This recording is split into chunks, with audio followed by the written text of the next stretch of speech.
అందరికి నమస్కారం. నిన్న జగన్మోహన్ రెడ్డి గారు మిర్చి యార్డుకి వెళ్లి మిర్చి రైతులను ఏదో పరామర్శిస్తా అని చెప్పి వెళ్ళి అక్కడ చేసిన వేరంగం అంతా ఇంత కాదు. జగన్మోహన్ రెడ్డి గారు మీరు మిర్చి యార్డుకి వెళ్లారు కరెక్ట్. గత 5 ఏళ్లలో అదే మిర్చి యార్డులో మీ మాజీ మిర్చి యార్డు చైర్మన్ గా మీ వైఎస్ఆర్సీపీ పార్టీ ప్రకటించిన చైర్మన్ ఆధ్వర్యంలో 350 కోట్ల రూపాయల సరుకు మిస్ అయింది. దాని గురించి కూడా మాట్లాడినట్టయితే కొంచెం మిర్చి యార్డులో ఉన్న అధికారులు కానీ లేకపోతే మిర్చి పండించుకున్న రైతులు కానీ ఆరుగాలం పండించి 5 లక్షల మాల్ని ఏం చేశారో కూడా తెలియని పరిస్థితిలో 350 కోట్లు మిస్ చేసి ప్రజల జేబుకి చిల్లు పెట్టిన మీరు ఈ రోజు మిర్చి యార్డుకి వెళ్ళి ఏం మాట్లాడదాం అనుకుంటున్నారు? రైతులకి మీరు ఎలాంటి సపోర్ట్ చేద్దాం అనుకుంటున్నారు? ఆ పోయిన 350 కోట్ల మాల్ గురించి మాట్లాడినట్టయితే కాస్త సబబుగానే ఉండేది. మీ హయాంలో ఏదో 27,000 రూపాయలు రేటు ఉందని అబద్దాలు చెప్తున్నారు, పచ్చి అబద్దాలు. మీరు హయాంలో 13,000 నుంచి 17,000 దాకా రేటు ఉంది. అది మిర్చి రేటు అనేది మనకి ఎక్స్పోర్ట్ ఇంపోర్ట్ ను బేస్ చేసుకొని ఉంటది. గతంలో చైనా, మలేషియా, మిగతా దేశాల్లో మన మాల్ ఎక్కువగా కొనేవాళ్లు కాబట్టి దానికి డిమాండ్ ఉంది.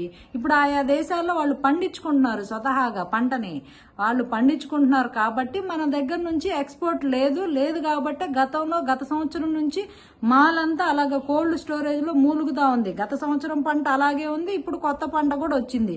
ఇంత స్టాక్ ఉన్నప్పుడు నీకు రేట్ ఎక్కడి నుంచి వస్తుంది? రాదు కదా. ఇప్పుడు దానికోసమే కేంద్ర ప్రభుత్వాన్ని సాయం కోరమని రాష్ట్ర ప్రభుత్వం లేఖ రాసింది కేంద్ర ప్రభుత్వ వ్యవసాయ శాఖ మంత్రికి. అదేవిధంగా వెళ్లి కలవనున్నారు ముఖ్యమంత్రి గారు. మద్దతు ధర కోసం కంప్లీట్ గా ఎన్డీఏ కూటమి ఏం చేయాలో అది చేస్తుంది. ఈ లోపు మీరు కాస్త ఫేక్ డ్రామాలు ఆపి అక్కడికి వెళ్లి మీరు ఏం చేశారు?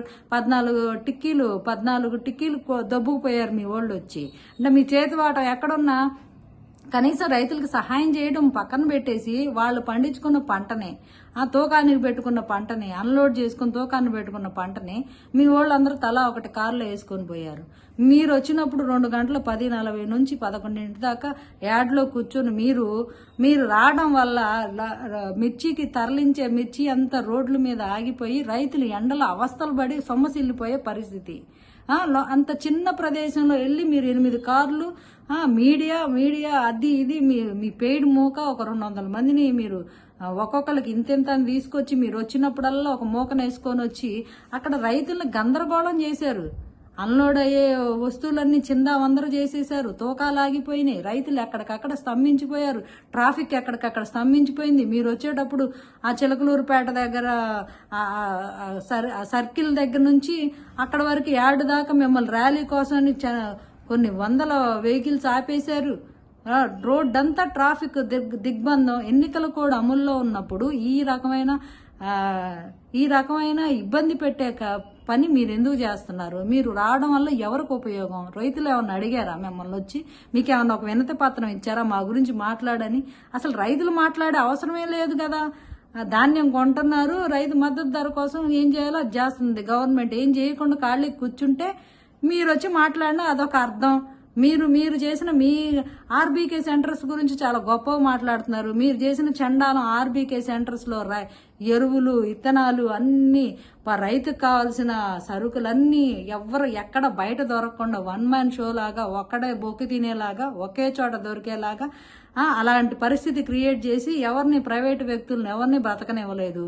ఆ రైతులకి ఏదో సరైన నాణ్యత లేని ఎరువులు, ఇత్తనాలు అది దారుల్లో పొద్దునొచ్చి సాయంత్రం దాకా క్యూల్లో నిలబడి రైతులు పనులు మానుకొని వచ్చి తీసుకోవాల్సిన పరిస్థితి గతంలో ఉండింది. అంత చండాలం చేశారు మీరు. ఆర్బీకే సెంటర్లను ఏమైనా పద్ధతిగా నడిపించారా? ఈరోజు గొప్పగా చెప్పుకుంటున్నారు ఆర్బీకే సెంటర్స్ గురించి.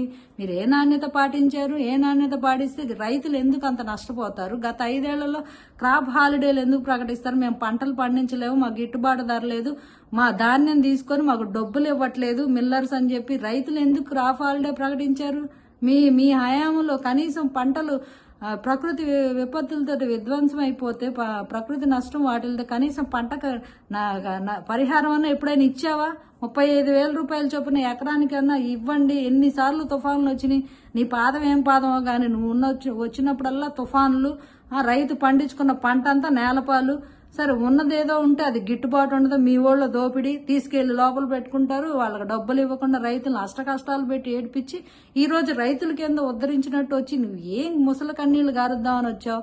ఎవరికి ఉపయోగం నీ వల్ల?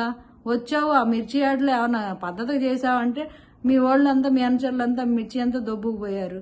పాపం రైతులు పండించుకున్న పంటను దొబ్బుకుపోయారు. మీరు రైతుల గురించి నువ్వు మాట్లాడటానికి వచ్చావా వాళ్ళ పంట దొబ్బేయడానికి వచ్చావా? అసలు ఏదో పెయిడ్ ఆర్టిస్టులు వస్తారు మధ్య మధ్యలో, రైతుల్ని రెడీ చేసి పెట్టించారు అక్కడ.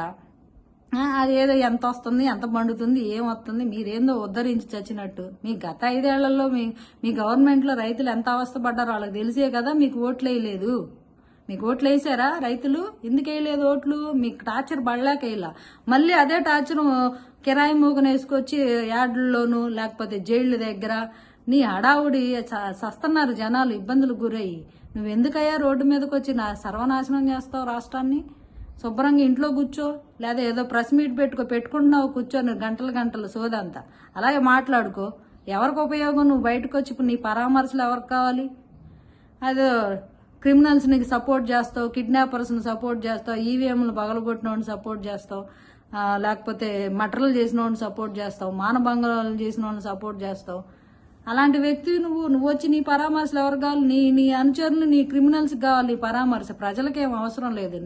నీ క్రిమినల్స్కి, నీ అనుచరులకి నువ్వు ఇచ్చే పరామర్శ కోసం ఎందుకు ప్రజలను ఇబ్బంది పెడతావు? కిరాయి మోకను 200-300 మందిని వేసుకొచ్చి బార్కెట్లు దోసేసుకుంటా.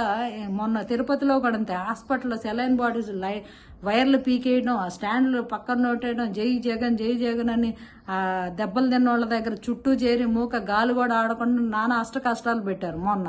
ఇప్పుడు చూడపోతే ఇక్కడ మిర్చి యార్డ్లో విధ్వంసం, 14 టిక్కీలు దొబ్బుకుపోయారు. సో ఏంటి మీరు ఏంది? వైఎస్ఆర్సీపీ పార్టీ ఓడిద్దని అందరికీ తెలుసు.